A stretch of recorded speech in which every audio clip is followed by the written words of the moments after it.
Et si je vous disais qu'à une époque, le ketchup avait été vendu comme un médicament? Oh.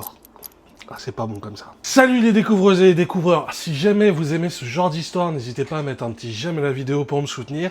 Et faites un truc encore plus fou, si jamais ça vous tente de me soutenir encore plus, abonnez-vous à ma chaîne. Bon, on va revenir un peu sur les bases du produit. Il faut savoir que tout d'abord, le ketchup vient du Moyen-Orient et a été ramené par les marins britanniques au XVIIIe siècle. Et faut savoir qu'avant d'être rempli de tomates et de sucre, il était à base d'anchois, de saumure et d'épices. Et il s'appelait le ketchup.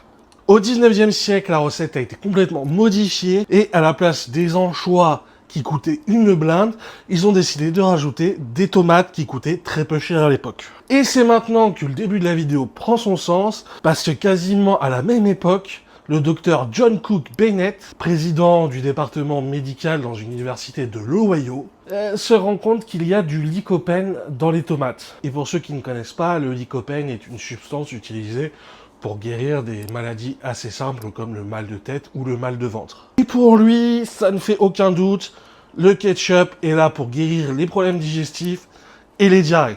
Et vous vous doutez bien que quand une personne aussi prestigieuse qu'un président d'un département médical d'une université réputée aux États-Unis dit un truc, bah forcément les industriels, ils abusent un petit peu et ils dosent au max les bienfaits du ketchup. Ah bah ça y va, hein. Tout, maux de tête, diarrhée, problème à l'estomac, limite on vous ampute un bras, vous prenez du ketchup, ça va tout de suite mieux. Et par chance, quand ça part beaucoup trop loin, on peut toujours compter sur le corps médical et le corps scientifique pour se rendre compte que le bonhomme il a dit du bullshit.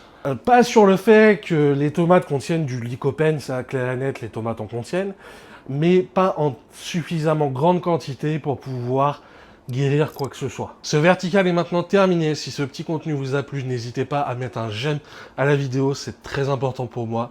N'hésitez pas non plus à partager pour faire connaître ma petite chaîne à énormément de personnes. Et surtout, si vous êtes atteint de folie, d'envie d'apprendre et surtout que vous aimez ma petite moustache, n'hésitez pas à vous abonner.